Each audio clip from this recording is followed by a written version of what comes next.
Current affairs के समसामयिक घटनाक्रम में एक बार फिर से आप सभी का यहाँ पर स्वागत है। और आज हम यहाँ पर विज्ञान एवं प्रौद्योगिकी के सेकंड सेगमेंट को डिस्कस करेंगे।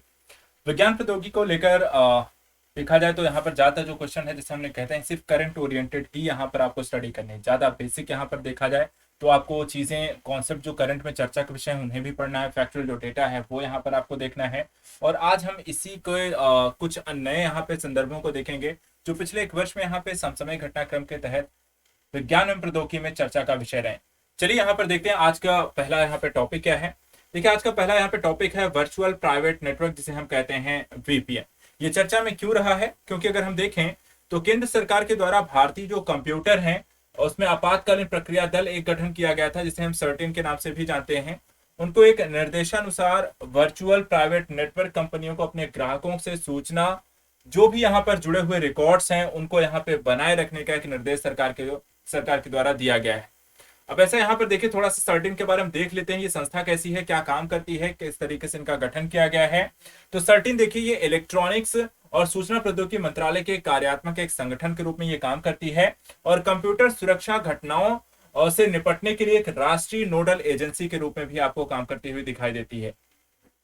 इनका जो उद्देश्य है कि सूचना प्रौद्योगिकी संशोधन अधिनियम 2008 के माध्यम से कुछ इनको काम सौंपे गए। क्या क्या सौंपा गया? जैसे कि अगर कोई किसी प्रकार की साइबर घटना से जुड़ी हुई सूचनाएं हैं, उनका संग्रह करना है, विश्लेषण करना है, उनका प्रसार करना है। दूसरा, साइबर सुरक्षा से जुड़े जोखिमों का पूर्वानुमान लगाना है और उनकी चेतावनी देनी है। तीसरा काम है कि साइबर घटनाओं से संबद्ध किसी भी तरीके की अनुक्रिया गतिविधियों का एक समन्वय करना है। और साथ ही साथ साइबर संबंधी जो भी घटनाएं हो रही हैं उनके संबंधी दिशा निर्देश जारी करना, सलाह देना, कार्रवाई, रिपोर्टिंग प्रदान करना, ये सारा काम यहाँ पर इनको करना होता है। अगला यहाँ पर है global partnership on artificial intelligence. ये सुर्खियों में देखिए यहाँ पे चर्चा का विषय रहा है, जिसे हम GPAI के नाम से भी जानते हैं। ये भारत फ्रांस में global partnership on artificial intelligence के यहाँ पर देखा जाए तो अध्यक्षता करने वाले हैं। ग्लोबल पार्टनरशिप क्या है, इस किस तरीके से यहाँ पर आपको काम करती है, तो उसके संदर्भ में अगर आप देखें तो जीपीएआई के बारे में यहाँ पर एक बहुहितधारक अंतरराष्ट्रीय एक पहल के रूप में ये काम करती है। 15 जून 2020 को इसे लॉन्च किया गया था और इसका उद्देश्य ये था कि आर्टिफिशियल इंटेलिजेंसी की जिम्मेदारी जो है, जो जिम्मेदारी पूर्वक इसका यहाँ पर उपयोग करना, उसका मार्गदर्शन करना, उसका विकास करना। वर्तमान समय देखा जाए तो इसके 29 सदस्य हैं और सभी सदस्य देशों के लिए यहाँ पर खुली हुई है सदस्यता। भारत वर्ष 2020 में इसका संस्थापक सदस्य के रूप में इसमें शामिल हुआ था। सचिवालय अगर देखा जाए तो इसका सचिवालय आर्थिक सहयोग विकास संगठन OECD के अंतर्गत यहाँ पर स्थित है। आपने 3D प्रिंटिंग के बारे में काफी सुना होगा, लेकिन हाल ही में चर्चा का विषय रहा 4D प्रिंटिंग। क्या है 4D प्रिंटिंग, किस तरीके से ये काम करता है, कौन से चार आयाम यहाँ पे शामिल हैं? देखिए, हाल ही में देखा जाए तो 4D प्रिंटिंग के माध्यम से सर्जरी, हाइपरथर्मिया, कीमोथेरेपी, चिकित्सीय उपकरण जैसे कैंसर उपचार की क्षमता को यहाँ पर बढ़ाया गया है। 4D प्रिंटिंग के बारे में यहाँ पर समझने के लिए देखिए, यह 3D प्रिंटिंग का एक नवीन रूप है आपका 4D प्रिंटिंग। इसमें विशेष सामग्रियों का उपयोग करके उत्पादन के बाद आकार बदलने में सक्षम वस्तुओं को यहाँ पर प्रिंट किया जाता है। उत्पादन के बाद रूपांतरण यहाँ पर शुरू करने के लिए नमी, तापमान, प्रकाश, विद्युत प्रवाह, तनाव, पीएच जैसे उत्प्रेरकों की इसमें आवश्यकता होती है। सामग्री जो इसमें प्रयोग की जाती है उसमें होते हैं hydrogel, thermo responsive, photo, magneto responsible और रिस्पॉन्सिव, साथ ही पीजो इलेक्ट्रिक सामग्री, पीएच रिस्पॉन्सिव। इन उत्पादों का यहाँ पर प्रयोग किया जाता है 4D प्रिंटिंग के लिए। देखा जाए किस तरीके के गुण इसमें पाए जाते हैं, तो ये देखा जाए तो सेल्फ असेंबली वाले गुण होते हैं, स्वयं पे आपको बना सकते हैं। सेल्फ अडेबिलिटी होती है, सेल्फ हीलिंग होती है, शेप मेमोरी होती है और शेप सेल्फ यहाँ पर कैपेबिलिटी होती है। ये सारे गुण आपको 4D प्रिंटिंग के उत्पादों में आपको देखने को मिलेंगे। इसके अलावा प्रिंटिंग जो तकनीकी है उसके संदर्भ में यहाँ पर देख लीजिए थोड़ा सा कि 3D में उपयोग की जाने वाली तकनीकियों के समान जैसे ही यहाँ पर फ्यूज्ड डिपोजिशन मॉडलिंग, यहाँ पर jet 3D printing, selective laser melting, direct ink writing, electron beam melting इत्यादि जैसी यहाँ पर तकनीकी यहाँ पर प्रिंटिंग तकनीक के अंतर्गत प्रयोग की जाती है। इनका उपयोग कहाँ कहाँ किया जाएगा? तो चिकित्सा के क्षेत्र में, जैव प्रौद्योगिकी में, रोबोटिक्स में, ऑटोमोबाइल्स में, एरोस्पेस के क्षेत्र में, वस्त्र उद्योग में, फ्लेक्सिबल इलेक्ट्रॉनिक्स, निर्माण इत्यादि के क्षेत्र में हम इनका उपयोग करने वाले हैं 4D प्रिंटिंग का। यहां पर आप देख सकते हैं 3D और 4D प्रिंटिंग के संदर्भ में, एक 3D प्रिंटिंग में देखा जाए अक्रिय पदार्थ स्थैतिक एक संरचना आपको देखने को मिलेगी, जबकि 4D प्रिंटिंग जो होती है वो स्मार्ट पदार्थ होते हैं और छोटी स्थैतिक संरचना के तौर पर यहाँ पर आपको दिखाई देंगे। तो यहाँ पर इनकी उत्तेजना और समय गतिशीलता, यहाँ पर इनकी संरचना में आपको एक डिफरेंशिएट होता हुआ आपको देखने को मिला और परिवर्तन के पश्चात वापस से मूल स्वरूप में आ सकते हैं, ऐसा यहाँ पर आपको 4D प्रिंटिंग के उत्पादों में ये गुण पाया जाता है। इसके बाद प्रूफ ऑफ स्टेक प्रौद्योगिकी। क्या है प्रूफ ऑफ स्टेक प्रौद्योगिकी? तो एथेरियम ब्लॉकचेन प्लेटफॉर्म है, ये मर्ज सॉफ्टवेयर का यहाँ पर उपयोग करने लगा है और ये प्रूफ ऑफ स्टेक तंत्र पर यहाँ पर आपको काम करता है। ब्लॉकचेन में लेन देन जैसे यहाँ पर आपको जो किया जाता है कि सर्वप्रथम यहाँ पर लेन देन है तो इसका अनुरोध किया जाता है, उसे इसके प्रमाणित करना होता है। उसके बाद लेन देन को दर्शाने वाला एक ब्लॉक यहाँ पर आपको निर्मित किया जाएगा। उसके पश्चात देखा जाए तो ब्लॉक को एक नेटवर्क में मौजूद प्रत्येक नोड में भेजा जाएगा। अलग अलग यहाँ पे जितने भी मोड हैं एक से चारों में यहाँ पे कनेक्ट किया जाएगा। नोड से लेन देन की यहाँ पर आपको पुष्टि हो जाएगी कि कहाँ पर किससे लेन देन हुआ है। उसके बाद देखिए प्रूफ ऑफ वर्क के लिए नोड्स को पुरस्कृत किया जाता है। आमतौर पर यह पुरस्कार क्रिप्टो करेंसी के रूप में दिया जाता है। लेन देन होने के बाद बिटकॉइन से यहाँ पर क्रिप्टो करेंसी आपको दी जाती है। उसके बाद ब्लॉक मौजूदा ब्लॉकचेन में से यहाँ पर आपको जुड़ जाएगा। इस अपडेट को पूरे नेटवर्क में वितरित कर दिया जाएगा और इस प्रकार लेन देन की प्रक्रिया यहाँ पर आपको पूरी हो जाती है। तो इस तरीके से यहाँ पे ब्लॉकचेन में लेन देन की प्रक्रिया संचालित होती है। अगला इसमें है चेहरा पहचान प्रणाली, जिसे हम कहते हैं फेशियल रिकॉग्निशन सिस्टम। ये क्या है? चेहरा पहचान प्रणाली को प्रथम चरण में वर्ष मार्च 2023 तक कोलकाता, वाराणसी, पुणे, विजयवाड़ा, बेंगलुरु, दिल्ली, हैदराबाद के हवाई अड्डों पे यहाँ पे स्थापित किया गया है। देखा जाए तो फेशियल रिकॉग्निशन सिस्टम जो है ये आपको एफआरएस किसी व्यक्ति के चेहरे के माध्यम से उसकी पहचान करने या पहचान की पुष्टि करने का यहाँ पर एक तरीका है। इसका उपयोग फोटो, वीडियो या रियल टाइम में लोगों की पहचान करने के लिए किया जाता है। कंप्यूटर एल्गोरिदम जो है उसके माध्यम से यहाँ पर गाल की हड्डियों के आकार, होठों की आकृति आदि का यह मापन करता है, फिर इन्हें एक संख्यात्मक कोड में परिवर्तित करता है और इसे एक फेस प्रिंट यहाँ पर कहा जाता है। सत्यापन और पहचान के संदर्भ से अगर देखा जाए तो सिस्टम जो है वो फेस प्रिंट के एक बड़े मौजूदा डेटाबेस के साथ इसकी यहां पर तुलना करता है। बाकी यहां पर आप देख सकते हैं प्रूफ ऑफ वर्क और प्रूफ ऑफ स्टैक दोनों के यहां पर स्थितियों के बारे में। सबसे पहले देखें इसकी कार्यप्रणाली के संदर्भ में। तो यहां पर प्रूफ ऑफ वर्क के संदर्भ में अगर हम देखें तो बिटकॉइन वस्तुतः जो होती है माइनिंग प्रक्रिया के माध्यम से ब्लॉकों के निर्माण, नेटवर्क की अखंडता विनियमित करने के लिए प्रूफ ऑफ वर्क का यहां पर उपयोग करता है। प्रूफ ऑफ स्टेक के संदर्भ में अगर हम देखें तो इसके तहत श्रृंखला में एक ब्लॉक को भी जोड़ने के लिए माइनर को अपनी कंप्यूटर प्रोसेसिंग क्षमता के द्वारा प्रतिस्पर्धी तरीके से कठिन गणितीय पहेली को यहां पर हल करना पड़ेगा। क्रिप्टो करेंसी नेटवर्क के तहत 51% माइनिंग हैश रेट को नियंत्रित करने वाले माइनर के समूह के द्वारा ही श्रृंखला के किसी संदिग्ध ब्लॉक को यहां पर जोड़ा जा सकता है। साथ ही पहेली को हल करने वाले प्रत्येक माइनर को उसके काम के लिए यहां पर इसमें पुरस्कृत किया जाता है। जबकि अगर हम यहां पर देखें, आपको ये प्रूफ ऑफ वर्क हो गया। प्रूफ ऑफ अगर स्टैक में हम देखें तो इसके तहत किसी भी प्रतिस्पर्धा के बिना उपयोगकर्ता की हिस्सेदारी के आधार पर एल्गोरिदम के माध्यम से ब्लॉक निर्माता को यहां पे चुना जाता है। उसके बाद क्रिप्टो करेंसी नेटवर्क पर मौजूदा कुल क्रिप्टो करेंसी के 51% हिस्से के धारक की श्रृंखला में किसी संदिग्ध ब्लॉक को इसमें हम जोड़ सकते हैं और इसके अंतर्गत ब्लॉक के निर्माण हेतु पुरस्कृत नहीं किया जाता है। इसलिए ब्लॉक निर्माता के द्वारा लेन देन शुल्क यहाँ पर सिर्फ वसूल किया जाता है। तो दोनों ही जो प्रक्रियाएं हैं वो अलग अलग तरीके से यहाँ पर आपको काम करती हुई दिखाई देती हैं। इसके अलावा ऊर्जा खपत की अगर हम स्थिति देखें तो प्रूफ ऑफ वर्क के संदर्भ में देखिए तो ऊर्जा की अधिक खपत होती है। ऐसा इसलिए क्योंकि इनके तहत नेटवर्क पर सभी माइनर्स को लेन देन करने और लेन देन को सत्यापित करने की यहाँ पे अनुमति होती है। वहीं प्रूफ ऑफ स्टैक में हम देखें तो पीओएस के अंतर्गत माइनर्स की जगह वैलिडेटर्स का हम उपयोग करते हैं। इसमें केवल शीर्ष हितधारकों को ही वैलिडेटर्स यहां पर बनाया जाता है। इसके परिणाम स्वरूप इसमें देखें तो ऊर्जा की यहां पर आपको कम खपत देखने को मिलती है। अगला इसमें देखिए आर्यभट्ट 1 को लेकर थोड़ा सा यहां पे चर्चा का विषय रहा है। भारतीय विज्ञान संस्थान के शोधकर्ताओं ने आर्यभट्ट 1 नामक एनालॉग एक चिप सेट का यहां पर प्रोटोटाइप विकसित किया है। देखा जाए तो अधिकतर जो भी इलेक्ट्रॉनिक्स हम उपयोग करते हैं उन उपकरणों में पाए जाने वाले डिजिटल चिप्स की तुलना में ये अधिक तेज होगा और ये कम ऊर्जा की यहाँ पर इसे आवश्यकता भी होगी। साथ ही आर्टिफिशियल इंटेलिजेंसी आधारित एप्लीकेशन जैसे ऑब्जेक्ट या स्पीच रिकॉग्निशन के लिए यहाँ पर मददगार सिद्ध हो सकता है।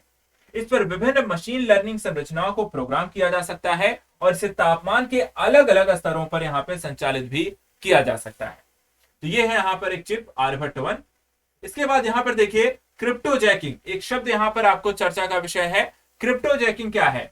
देखिए क्रिप्टो जैकिंग एक साइबर हमला है और इसका पता लगाना मुश्किल है क्योंकि इसमें कंप्यूटर डिवाइस को हमलावर हैक कर लेता है और इसके बाद वह अवैध रूप से क्रिप्टो करेंसी के कॉइन माइनिंग के लिए इसके संसाधनों का यहां पर आप उपयोग करता है। कॉइन माइनिंग जो है एक वैध एवं प्रतिस्पर्धी प्रक्रिया है और इसका उपयोग कर नए क्रिप्टो कॉइन्स को यहाँ पे प्रचलन में लाने या नए लेन देन को सत्यापित करने के लिए इसे किया जाता है। इसमें ब्लॉकचेन में जोड़े जाने वाले सत्यापित लेन देन के बॉक्स उत्पन्न करने के लिए जटिल कंप्यूटेशनल प्रणालियों को यहाँ पे हल करना शामिल है। अगला एक शब्द आता है ब्लू बगिंग। क्या है यहाँ पे ब्लू बगिंग? क्योंकि नए नए शब्दावलियां जो होती हैं, नए कॉन्सेप्ट हैं, नए यहाँ पर समीकरण हैं, नए कोई घटनाक्रम आपके चर्चा का विषय बनते हैं और साइंस सेट में ऐसी ही चीजों को यहाँ पे पूछा जाता है। जैसे कि ब्लू बगिंग की घटना क्या है? देखिए ये भी क्या है, एक हैकिंग का रूप है। देखिए हैकिंग को लेकर कई सारे क्वेश्चन यहाँ पर पिछले कुछ वर्षों में एग्जाम में पूछे गए हैं और इसीलिए यहाँ पर इस तरह की जो भी नई चीजें हैं वो यहाँ पर आपको पता होना चाहिए। जैसे ब्लू बगिंग देखा जाए तो ये भी एक हैकिंग का ही रूप है और यह साइबर हमलावरों को अपने खोज योग्य ब्लूटूथ कनेक्शन के माध्यम से एक डिवाइस तक पहुंचने में इसे सक्षम बनाता है। इसके अंतर्गत एक बार ब्लूटूथ कनेक्शन स्थापित हो जाने के बाद हैकर्स प्रमाणीकरण को बाईपास करने के लिए यहां पर ब्रूट फोर्स हमलों का उपयोग करते हैं। एक बार किसी डिवाइस में ब्लू बग आ जाने के बाद एक हैकर कॉल सुन सकता है, संदेश पढ़ सकता है और भेज भी सकता है। साथ ही संपर्कों को चुरा सकता है और उन्हें यहां पर बदल भी सकता है। तो इस तरीके से देखा जाए तो ये आपका ब्लू बगिंग की यहां पर एक घटना होती है जो कि यहां पर आपके सभी चीजों के तरीके टैप करना, सारी जानकारी यहां पर हासिल करना, वो इससे जुड़ा हुआ है। अगला यहां पे देखिए ध्रुवीय उपग्रह प्रक्षेपण यान चर्चा का विषय रहा, पीएसएलवी। पीएसएलवी क्या है, ये किस तरीके से क्यों यहां पे आपका चर्चा का विषय बना है? देखिए पीएसएलवी जो है फुल फॉर्म ध्यान रखिएगा, पोलर सैटेलाइट लॉन्च व्हीकल, इसे शॉर्ट फॉर्म में हम पीएसएलवी कहते हैं। पीएसएलवी ने अपने 55वें मिशन में पीएसएलवी C53 यहां पर इसका ये मॉडल है जिसके थ्रू यहां पे लॉन्च किया गया है, के तहत सिंगापुर के 3 उपग्रहों का सफलतापूर्वक प्रक्षेपण किया है। यह न्यू स्पेस इंडिया लिमिटेड यानी कि NSIL के द्वारा दूसरा वाणिज्यिक मिशन भी है। देखा जाए तो कुछ तथ्य जो इससे जुड़े हुए हैं, जैसे कि उपग्रहों को कक्षा में स्थापित करने के अलावा इसरो ने कक्षीय प्रयोगात्मक मॉडल का सफल प्रक्षेपण भी यहां पर किया और साथ ही साथ पोएम के बारे में किया है। एक प्लेटफॉर्म है जो कि अंतिम चरण का उपयोग करके कक्षा में वैज्ञानिक प्रयोगों को यहां पर संभव बनाता है। चलिए यहां पर आपको कुछ जानकारी दे देते हैं, जैसे कि यहां पर देखिए जो वर्तमान समय में 4 तरीके के यहाँ पर जो उपयोग है प्रक्षेपण यान है जो इसरो के द्वारा प्रयोग किए जाते हैं। एक है SSLV, दूसरा है PSLV, तीसरा है GSLV और चौथा है LBM-3। तो यहाँ पर 4 तरीके के उपकरणों को यहाँ पर प्रक्षेपण यानों को प्रयोग किया जाता है। अब यहाँ पे क्वेश्चन मेरा ये है आप सभी के लिए कि देखिए PSLV का तो फुल फॉर्म आपको पता चल गया, आपको कमेंट में ये बताना है कि SSLV, GSLV, LBM-3 यहाँ पर इनके फुल फॉर्म क्या है। ये आपका क्वेश्चन है, ये आपको इसका आंसर देना है। चलिए अगला यहाँ पर देखिए देखिए यहाँ पे हिंदी में ऑलरेडी इसका वैसे दिया गया है लेकिन फिर भी आपको इंग्लिश में जरूर बताना है। इसरो के प्रक्षेपण के चरण और इनके जो भी यहाँ पर GSLV, PSLV इनमें क्या बेसिक डिफरेंसेस हैं वो यहाँ पर थोड़ा देख लेते हैं। जैसे सबसे पहले देखिए लघु उपग्रह प्रक्षेपण यानी इनकी SLV या 3 चरण वाला प्रक्षेपण यान है। 3 जो है ठोस चरण वाले हैं। टर्मिनल चरण के रूप में तरल प्रणोदन आधारित वेलोसिटी ट्रिमिंग मॉडल का हम इसमें प्रयोग करते हैं और ये देखा जाए तो कितना पेलोड अर्थात कितना वेट यहाँ पे ले जा सकता है, तो 500 किलोमीटर की कक्षा में मिनी, माइक्रो या नैनो सैटेलाइट के 10 से 500 किलोग्राम के द्रव्यमान को ये ले जा सके, स्थापित कर सकता है। इसी तरीके से दूसरा है ध्रुवीय उपग्रह प्रक्षेपण यान यानी PSLV। ये देखा जाए ये 4 चरण वाला प्रक्षेपण यान है।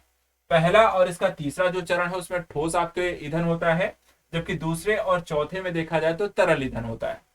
इसी तरीके से ये सूर्य तुल्यकालिक ध्रुवीय कक्षाओं के लिए 1750 किग्रा तक का या 1725 किग्रा तक भूतुल्यकालिक और भूस्थैतिक कक्षाओं में यहाँ पर ये आपको उपग्रहों को स्थापित करते हैं। ठीक है। तीसरा है जीएसएलवी मार्क टू, भू तुल्यकालिक उपग्रह प्रक्षेपण यान। ये 3 चरण वाला प्रक्षेपण यान है, पहला ठोस, दूसरा तरल और तीसरा क्रायोजेनिक अपर स्टेज।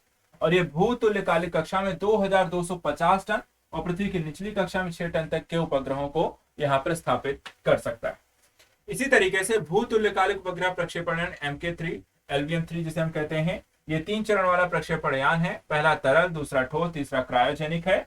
और ये भी देखा जाए तो भू तुल्यकालिक स्थानांतरण कक्षा में 4 टन और पृथ्वी की निचली कक्षा में 8 टन तक के 8 टन तक के आपके उपग्रहों को यहाँ पे स्थापित करने की क्षमता रखता है। अगला है आर्टेमिस 1।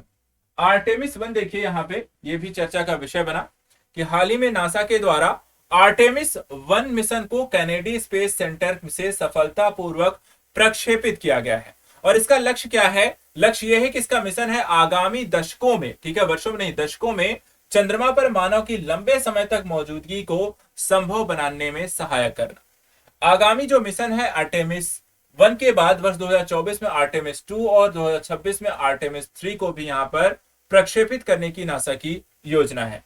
देखिए यहाँ पे आर्टेमिस 1, 2 जो 3 जो है, जैसे कि आर्टेमिस के बारे में थोड़ी सी जानकारी यह है कि space launch system rocket SLS यहाँ पर इसके लिए यूज किया गया। यह दुनिया का सबसे शक्तिशाली रॉकेट है, उसे विशेष रूप से मानव युक्त डीप स्पेस मिशन के लिए डिजाइन किया गया। वहीं दूसरा ओरायन अंतरिक्ष यान, इसे अंतरिक्ष यात्रियों को डीप स्पेस में ले जाने के लिए इसे डिजाइन किया गया है। वर्तमान में यह एकमात्र ऐसा अंतरिक्ष यान है जो अंतरिक्ष यात्रियों के साथ डीप स्पेस में उड़ान भरने और चंद्रमा के आसपास से उच्च गति से वापस आने में यहाँ पर आपको सक्षम है। और तीसरा यहाँ पर है फ्लोरिडा में कैनेडी स्पेस सेंटर का ग्राउंड सिस्टम। ये रॉकेट और अंतरिक्ष यान को संसाधित करने, पुर्जों को आपस में जोड़ने तथा प्रक्षेपित करने के लिए आवश्यक प्रणालियों एवं सुविधाओं को विकसित और संचालित करने के लिए प्रयोग किया जाता है। तो ये यहाँ पे आर्टेमिस से जुड़े हुए प्रमुख आपके तथ्य जानकारी हो गई। चलिए आगे देखते हैं अगला टॉपिक। यहाँ पे देखिए कुछ प्रमुख चंद्र मिशन है, किन देशों के द्वारा कौन कौन से यहाँ पर मिशन लॉन्च किए गए हैं। जैसे कि पूर्व सोवियत संघ के द्वारा लूना 1, 2, 3, लूना 2 जो है चंद्रमा की सतह पर उतरने वाला पहला अंतरिक्ष यान था। संयुक्त राज्य अमेरिका को देखें तो लूनर ऑर्बिटर 1 अपोलो 11, इस मिशन के तहत पहली बार मानव ने चंद्रमा पर कदम रखा। लूनर रिकॉग्निशन ऑर्बिटर, जापान का हिस्तेन, चीन का चांग E1 जो चीन का पहला चंद्र मिशन था, और भारत का चंद्रयान 1 और चंद्रयान 2। ये यहाँ पर कुछ प्रमुख आपके चंद्र मिशन है अलग अलग देशों के। इसके अलावा आर्टेमिस 1 के जो मिशन के जो उद्देश्य हैं वो भी चलिए इसमें देख लेते हैं। पहला देखिए, वायुमंडल से पृथ्वी पर वापसी के समय उच्च गति, उच्च तापमान सहन करने के संबंधी ओरियान के यान के ऊष्मारोधी कवच यहाँ पे प्रदान किया गया है, ताकि यहाँ पर बस्ट ना हो, जले ना, खराब ना हो। तो यहाँ पर एक तरीके से यहाँ पर उच्च गति और उच्च तापमान दोनों को सहने योग्य बनाया गया है। चंद्रमा और अंतरिक्ष में उससे आगे भेजे जाने वाले मिशनों के लिए अंतरिक्ष के देखा जाए तो विकिरण युक्त यहाँ पर माहौल का अध्ययन करना है। स्प्लैश डाउन के ओरियन को फिर से प्राप्त करना है, इससे इंजीनियर्स को भावी मिशनों के लिए जानकारी प्राप्त हो सकेगी। स्प्लैश डाउन इसके तहत अंतरिक्ष यान को पैराशूट की सहायता से समुद्र में लैंड कराया जाता है। ओरियन के ऑप्टिकल नेविगेशन सिस्टम की जांच करना, क्यूबसैट यानी कि लघु उपग्रह को स्थापित करने जैसे उड़ान संबंधी परीक्षणों को पूरा करना, और साथ ही साथ पृथ्वी, चंद्रमा और हमारे सौर मंडल की उत्पत्ति, उसके इतिहास के बारे में अधिक जानकारी प्राप्त करने के लिए चंद्रमा का अध्ययन करना, लघु उपग्रह को स्थापित करना जैसे उड़ान संबंधी परीक्षणों को भी इसके द्वारा आर्टेमिस 1 का यहाँ पर उद्देश्य है। ये सारी प्रक्रियाओं को ये पूरी करेंगे। तो ये यहाँ पर आर्टेमिस 1 से जुड़े हुए यहाँ पर आपके प्रमुख आपके जानकारी हो गई। इसके बाद आता है अंतरिक्ष संधारणिता, स्पेस सस्टेनेबिलिटी के संदर्भ से कुछ जानकारी आती है, कुछ यहाँ पे चर्चा का विषय बना है। क्या है ये? देखिए, हाल ही में बाह्य अंतरिक्ष के मामलों के लिए संयुक्त राष्ट्र कार्यालय और ऑस्ट्रिया की सरकार के द्वारा विश्व अंतरिक्ष मंच 2022 का यहाँ पे आयोजन किया गया था। और इसकी थीम ध्यान रखिएगा, इस तरह क्वेश्चन पूछे जाते हैं, इस तरह के संगठन, मंच, सम्मेलन जिसकी थीम इंपॉर्टेंट हो जाती है। तो यहाँ पे थीम है पृथ्वी पर संधारणता के लिए अंतरिक्ष में संधारणिता। देखा जाए तो ये अंतरिक्ष संधारणता का तात्पर्य क्या है? सबसे पहली चीज ये समझिए कि अंतरिक्ष संधारणता की जो अवधारणा है ये बाह्य अंतरिक्ष के उपयोग पर केंद्रित है। ठीक है, बाह्य अंतरिक्ष के उपयोग पर केंद्रित है और यह शांतिपूर्ण उद्देश्यों, सामाजिक आर्थिक लाभ के लिए बाह्य अंतरिक्ष का उपयोग किस प्रकार से किया जा सकता है उस पर जोर देती है, और ताकि समस्त मानव जगत और उसके आगे चलकर दीर्घ काल में इससे यहाँ पे लाभान्वित हो सके। साथ ही साथ ये भी देखिए कि अंतरिक्ष संधारणता पर दिशा निर्देश जो 2019 में जारी किए गए थे, इसमें 2019 में बाह्य अंतरिक्ष के शांतिपूर्ण उपयोग पर संयुक्त राष्ट्र समिति ने बाह्य अंतरिक्ष गतिविधियों के दीर्घकालीन संधारणता सुनिश्चित करने के लिए इससे 21 यहाँ पे स्वैच्छिक और गैर बाध्यकारी निर्देशों का एक सेट यहाँ पर अपनाया गया था। साथ ही एक प्रोजेक्ट है जिसे हम प्रोजेक्ट नेत्र के नाम से जानते हैं। यह भारतीय अंतरिक्ष अनुसंधान संगठन ने अंतरिक्ष मलबे की निगरानी के लिए प्रोजेक्ट नेत्र नामक एक पहल की यहाँ पर शुरुआत की थी और यह मलबे की स्थिति पर प्रत्यक्ष जानकारी भी आपको प्रदान करता है। इसके अलावा देखा जाए तो यहाँ पर कुछ समझौते और स्थितियां हैं जो अंतरराष्ट्रीय स्तर पर चंद्रमा से संबंधित हैं, जैसे कि चंद्र समझौता। इसके अनुसार चंद्रमा और उसके प्राकृतिक संसाधन मानव प्रजाति की साझी यहाँ पर विरासत मानी गई है। पंजीकरण अभिसमय जो है, इसके तहत अंतरिक्ष पिंडों के पंजीकरण के लिए नियमों को निर्धारित किया गया और रजिस्टर तक मुक्त एवं निःशुल्क यहाँ पर पहुंच दी गई है। दायित्व अभिसमय के माध्यम से या किसी देश के द्वारा प्रक्षेपित पिंडों से होने वाले नुकसान के लिए क्षतिपूर्ति का भुगतान करने का पूर्ण दायित्व उसी देश पर यहाँ पर डालता है। बाह्य अंतरिक्ष संधि जो है, यह अंतरराष्ट्रीय अंतरिक्ष कानून के लिए बुनियादी एक रूपरेखा प्रदान करती है। अंतरिक्ष का शांतिपूर्ण उपयोग तथा अंतरिक्ष में प्रक्षेपण के लिए देशों की मूलभूत हिस्सेदारी और दायित्व इसके तहत यहाँ पर शामिल किए गए हैं। वहीं बचाव समझौते के तहत व्यवस्था की गई है कि देशों को संकट की स्थिति में अंतरिक्ष यात्रियों को बचाने, उनकी सहायता करने, हर संभव मदद करने, अंतरिक्ष यात्रियों को तुरंत प्रक्षेपण करने वाले देश को यहाँ पर लौटा देना होगा। तो ये सारी जो जानकारियां हैं, मतलब संधियां हैं, समझौते हैं जो कि यहाँ पर आपको किए गए। अगला यहाँ पर है डार्क मैटर। ये भी आपको थोड़ा सा चर्चा का विषय बना। क्या है डार्क मैटर? तो संयुक्त राज्य अमेरिका एलजेड डिटेक्टर के परीक्षण से यह पता चला है कि अब तक का बनाया गया सबसे संवेदनशील यहाँ पे डार्क डिटेक्टर है। डार्क मैटर देखा जाए, डार्क मैटर डिटेक्टर है जो ब्रह्मांड में है। यहाँ पे देखा जाए डार्क मैटर आपको दिखाई नहीं देगा ब्रह्मांड में। ये पृथ्वी, सूर्य, अन्य तारे, आकाश गंगाएं इसमें शामिल हैं। ये दृश्यमान ब्रह्मांड प्रोटॉन, न्यूट्रॉन और इलेक्ट्रॉनों से मिलकर ये बनते हैं सब, तथा सभी परमाणुओं में एक साथ यहाँ पर आपको बंधे हुए होते हैं। देखा जाए तो लक्स जेपलाइन यानी कि एलजेड डिटेक्टर के बारे में थोड़ा सा समझ लीजिए। यह एक भूमिगत डिटेक्टर है। इसे कमजोर रूप से अंतरक्रिया करने वाले विशालकाय कणों के रूप में डार्क मैटर का पता लगाने के लिए इसे डिजाइन किया गया है। इस डिटेक्टर में एक विशाल टाइटेनियम टैंक है। इसमें अत्यंत शुद्ध तरल जेनान यहाँ पे भरा हुआ है। एलजेड का केंद्र पृथ्वी के सबसे शुद्ध स्थानों में से एक है, जहां सबसे शुद्ध स्थान का अर्थ है ध्रुवीकरण और धूल से मुक्त स्थान। और इस डिटेक्टर में संयुक्त राज्य अमेरिका, यूनाइटेड किंगडम, पुर्तगाल, कोरिया के वैज्ञानिक एवं संस्थान यहाँ पे सहयोग कर रहे हैं। अगला देखिए यहाँ पे है डार्क स्काई रिजर्व। क्या है ये डार्क स्काई रिजर्व? तो ये है विज्ञान एवं प्रौद्योगिकी विभाग ने लद्दाख के हिलने में भारत का यहाँ पे पहला डार्क स्काई रिजर्व यहाँ पे स्थापित करने की घोषणा की है। यह रिजर्व जो है वो चांगथांग वन्यजीव अभ्यारण्य का हिस्सा होगा। यह एक ऑप्टिकल, इंफ्रारेड और गामा रे दूरबीनों की स्थापना के लिए दुनिया के सबसे ऊंचे स्थानों में से इसे एक बनाया गया है। डार्क स्काई रिजर्व एक ऐसा स्थान है जहां नीतियों के माध्यम से सुनिश्चित किया जाता है कि उस भूखंड का या क्षेत्र में कृत्रिम प्रकाश कम से कम यहाँ पे पहुंच सके। इंटरनेशनल डार्क स्काई एसोसिएशन अलग अलग मानदंडों के आधार पर स्थानों को अंतरराष्ट्रीय dark sky place, park, sanctuary, reserve के रूप में नामित करता है और आईडीएस संयुक्त राज्य अमेरिका स्थित एक गैर लाभकारी संगठन के रूप में ये काम करती है। अगला है पारंपरिक औषधि। ठीक है, तो अंतरिक्ष से जुड़ी हुई चीजों के साथ साथ यहाँ पे औषध से जुड़े हुए टॉपिक हैं। हाल ही में देखिए तो डब्ल्यूएचओ के महानिदेशक ने गुजरात के जामनगर में दुनिया के पहले और एकमात्र global centre for traditional medicine की यहाँ पर आपको आधारशिला रखी है। परिभाषा के दृष्टिकोण से पारंपरिक औषधि के विश्व व्यापार संगठन के अनुसार पारंपरिक औषधि विभिन्न संस्कृतियों के लिए स्वदेशी सिद्धांतों, आस्थाओं, अनुभवों पर आधारित ज्ञान, कौशल और चिकित्सा का कुल योग कहा जाता है। साथ ही शारीरिक और मानसिक बीमारी की रोकथाम, निदान, सुरक्षा, उपचार इत्यादि में इनका उपयोग किया जाता है। देखा जाए तो जो ये सेंटर यहाँ पे स्थापित किया गया है, इसके यहाँ पे 5 लक्ष्य निर्धारित किए गए हैं। पहला, पारंपरिक ज्ञान प्रणालियों का एक डेटाबेस इसके माध्यम से तैयार करना है। दूसरा, परीक्षण और प्रमाणन के लिए अंतरराष्ट्रीय मानक को तैयार करना है। तीसरा, एक ऐसे मंच के रूप में इसे विकसित होना जहां विश्व भर से पारंपरिक चिकित्सा के विशेषज्ञ एक साथ आए और अपना अनुभव साझा करें। चौथा, अनुसंधान के लिए यहां पर आपको धन को जुटाना है। और पांचवा, विशेष रोगों के समग्र उपचार है तो यहाँ पे प्रोटोकॉल को विकसित करना है।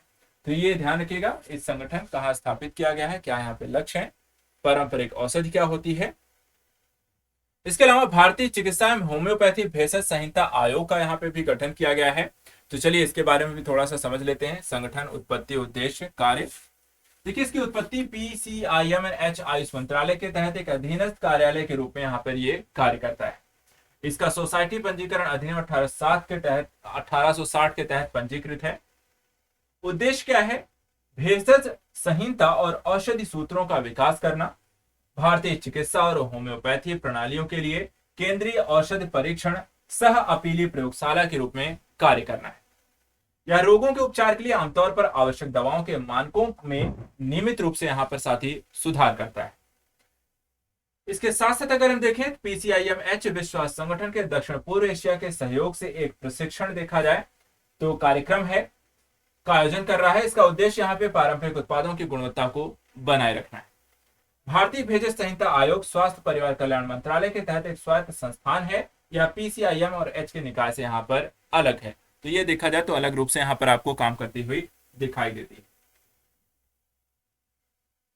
अगला है प्रतिसूक्ष्मजीवी रोगाणुरोधी प्रतिरोध। ठीक है, ये क्या है?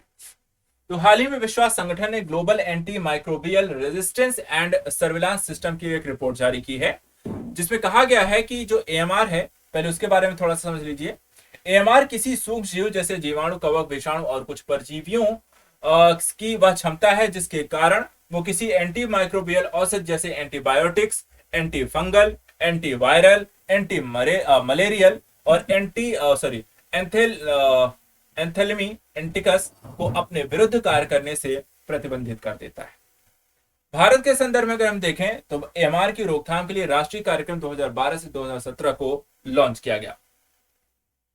AMR के कारण क्या हो सकते हैं? जैसे कि खेतों और कारखानों और समुदायों के द्वारा उत्पादन अपशिष्टों का, खेती पशुपालन में प्रयुक्त पशु आहार में एंटीबायोटिक्स के मिश्रण का इस्तेमाल, जरूरत से अधिक दवाओं की सलाह दिया जाना, ओवर प्रिस्क्रिप्शन, और स्वच्छता और संक्रमण की रोकथाम और नियंत्रण के अपर्याप्त उपाय। ये सारे काम यहाँ पे AMR के हो सकते हैं जिसके कारण ये तेजी से फैलता है। अब अगर हम देखें, रोगाणुरोधी जो प्रतिरोध पर राष्ट्रीय कार्य योजना सरकार द्वारा प्रस्तुत की गई। एंटीबायोटिक दवाओं की ओवर द काउंटर बिक्री को हतोत्साहित करने के लिए रेड लाइन अभियान चलाया गया। FSSAI के दिशा निर्देश खाद्य पदार्थों में एंटीबायोटिक दवाओं को सीमित किया गया और एंट्रोमाइक्रोबियल्स की बिक्री को विनियमित करने के लिए ड्रग एंड कॉस्मेटिक रूल्स के एक अलग अनुसूची H1 को इसमें शामिल किया गया है। चलिए अगला है यहाँ पे first ever fungal priority list, ये जारी की गई है FPPL। तो विश्व स्वास्थ्य संगठन ने पहली बार यहाँ पर फंगल प्रियोरिटी पैथोजेंस लिस्ट यहाँ पर जारी की है और FPPL के तहत 19 कवकों को इसमें शामिल किया गया। इन कवकों को गंभीर, उच्च, मध्यम प्राथमिकता वाले कवकों के रूप में यहाँ पर वर्गीकृत किया गया है। तो यहाँ पर आप देख सकते हैं टाइप्स ऑफ जो पैथोजेंस है, कुछ सेलुलर हैं, लिविंग्स हैं, कुछ सेलुलर हैं, नॉन लिविंग हैं। जैसे आपका वायरस होता है जो कि आपको असेलुलर है, और बाकी यहाँ पर देखा है मतलब अकोशिकी है और ये बाकी कोशिकीय होते हैं। जैसे कि इसमें आते हैं पैरासाइट्स हो गए, प्रोटोजोआ हो गए, फंगी फंजिस हो गए और प्रोकैरियोटिक हो गए। ठीक है, तो ये सारे इसमें यहाँ पर आपको आते हैं। जैसे कि पैरासाइट्स में आपको हेलमिंथीज हो गए, टेपवर में आते हैं। प्रोटोजोआ के अंतर्गत प्लाज्मोडियम मलेरिया आता है। फंगी के अंतर्गत एथलेट फूट आता है और प्रोकैरियोटिक के अंतर्गत बैक्टीरिया और लेप्रेसी यहाँ पर आते हैं। तो ये सारे हैं, जैसे लेप्रेसी बैक्टीरिया का एक रूप है।